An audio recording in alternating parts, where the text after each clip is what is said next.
ഒരു പ്രധാനപ്പെട്ട വാർത്ത വരുന്നത് ചിഹ്നം അനുവദിച്ചു എന്നുള്ളതാണ്. അത് ആർക്കാണ്? അമ്പലപ്പുഴയിലെ സ്വതന്ത്ര സ്ഥാനാർത്ഥി ജി സുധാകരനാണ്. അദ്ദേഹത്തിന്റെ തെരഞ്ഞെടുപ്പ് ചിഹ്നം തെങ്ങിൻ തോപ്പ്. ഓട്ടോറിക്ഷ ചിഹ്നമായിരുന്നു ജി സുധാകരൻ ആദ്യ പരിഗണനയായി നൽകിയിരുന്നത്. അശ്വിൻ പാലാഴി വിവരങ്ങളുമായി. അശ്വിൻ, ഇതിപ്പോൾ എന്തുകൊണ്ടാണ് ഈ BDJSന്റെയും ഇതേ ചിഹ്നം തന്നെ എന്നതാണോ?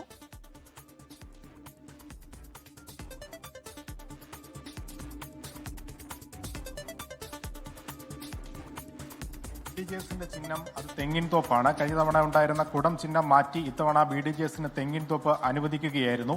ഇത്തവണ ജി സുധാകരൻ പ്രഥമ പരിഗണനയായി നൽകിയിരുന്നത് ഓട്ടോറിക്ഷ ചിഹ്നമാണ്. പക്ഷേ അത് അനുവദിക്കാതെ മൂന്നാമതായി നൽകിയ തെങ്ങിൻ തോപ്പ് ചിഹ്നം അത് ജി സുധാകരൻ അനുവദിച്ചുകൊണ്ടാണ് ഇപ്പോൾ തെരഞ്ഞെടുപ്പ് കമ്മീഷൻ ഉത്തരവായിരിക്കുന്നത്. അതിന് പ്രധാനപ്പെട്ട കാരണം എന്തുകൊണ്ടാണ് ഈ ഓട്ടോറിക്ഷ ചിഹ്നം നൽകാത്തത് എന്നുള്ളതാണ്. അത് പ്രധാനമായി കാരണമായി പറയുന്നത് നിലവിൽ കേരള കോൺഗ്രസിന്റെ ചിഹ്നം അത് ഓട്ടോറിക്ഷയാണ്. അത് സംസ്ഥാന പാർട്ടി ആയതുകൊണ്ട് തന്നെ ആ ചിഹ്നം മറ്റൊരു സ്ഥാനാർത്ഥിക്ക്, സ്വതന്ത്ര സ്ഥാനാർത്ഥിക്ക് നൽകാനാവില്ല എന്നുള്ളതാണ് വിശദീകരണമായി പറയുന്നത്.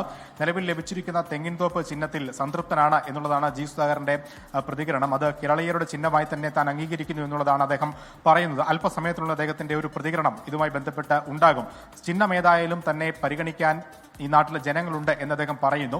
എന്തായാലും ഈ ഏറെ വൈകി 14 ദിവസം മാത്രമാണ് ഇനി പ്രചാരണത്തിനുള്ളത്. ജി സുധാകരന്റെ ചിഹ്നമായി തെങ്ങിൻ തോപ്പ് അത് ജനങ്ങൾക്കിടയിലേക്ക് ഇനി പരമാവധി എത്തിക്കുക എന്നുള്ളതാണ് ജി സുധാകരനും ഒപ്പം അദ്ദേഹത്തെ പ്രചരണ രംഗത്തേക്ക് നയിക്കുന്ന UDFനും ചെയ്യാനുള്ളത്. ഇപ്പോൾ ഇതിനോടകം തന്നെ നിലവിൽ അദ്ദേഹം പതിച്ചിരിക്കുന്ന പോസ്റ്ററുകളിലൊന്നും ചിഹ്നം പതിച്ചിരുന്നില്ല. അത് ഇപ്പോൾ തന്നെ ഈ ചിഹ്നം കിട്ടിയ ഉടനെ തന്നെ പ്രചരണ ബോർഡുകളിലും ചുവരെഴുത്തുകളിലുമെല്ലാം ഈ തെങ്ങിൻ തോപ്പ് ചിഹ്നം പതിപ്പിച്ച് തുടങ്ങിയിട്ടുണ്ട്. പ്രിന്റ് എടുത്ത് സെപ്പറേറ്റ് ആയി ഒട്ടിച്ച് തുടങ്ങിയിട്ടുണ്ട്. എന്തായാലും ഇന്ന് ഏറ്റവും പ്രധാനപ്പെട്ട ഒരു പരിപാടി ആലപ്പുഴയിൽ നടക്കുന്നത് ജി സുധാകരൻ UDFന്റെ തെരഞ്ഞെടുപ്പ് കമ്മിറ്റി ഓഫീസ് ഉദ്ഘാടനം ചെയ്യാൻ എത്തുന്നു എന്നുള്ളതാണ്. അത് ആലപ്പുഴ നിയോജക മണ്ഡലത്തിന്റെ കേന്ദ്ര തെരഞ്ഞെടുപ്പ് കമ്മിറ്റി ഓഫീസ് ഉദ്ഘാടനത്തിനാണ് അമ്പലപ്പുഴയിൽ UDF പിന്തുണയ്ക്കുന്ന സ്ഥാനാർത്ഥി എന്നുള്ള നിലയിൽ ജി സുധാകരൻ എത്തുന്നത്. അതിനുശേഷമായിരിക്കും ഈ തെരഞ്ഞെടുപ്പ് ചിഹ്നവുമായി ബന്ധപ്പെട്ട ഒരു പ്രതികരണത്തിന് അദ്ദേഹം തയ്യാറാവുക. എന്തായാലും ഇത്തവണ സ്വതന്ത്ര സ്ഥാനാർത്ഥിയായി UDF പിന്തുണ മത്സരിക്കുന്ന ജി സുധാകരൻ തെങ്ങിൻ തോപ്പ് ചിഹ്നത്തിൽ ജനവിധി തേടുന്നു എന്നുള്ളതാണ് പ്രധാനപ്പെട്ട കാര്യം.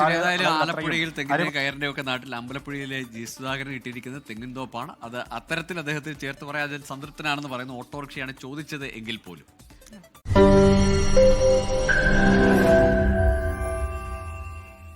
ലോകത്തെവിടെയായാലും ഏത് സമയത്തും 24 വാർത്തകളും ഓഗ്മെന്റഡ് റിയാലിറ്റി പാക്കേജുകളും എക്സ്പ്ലെയിനറുകളും വിശദമായി കാണാൻ ഞങ്ങളുടെ YouTube ചാനൽ നിങ്ങൾക്ക് സബ്സ്ക്രൈബ് ചെയ്യാം.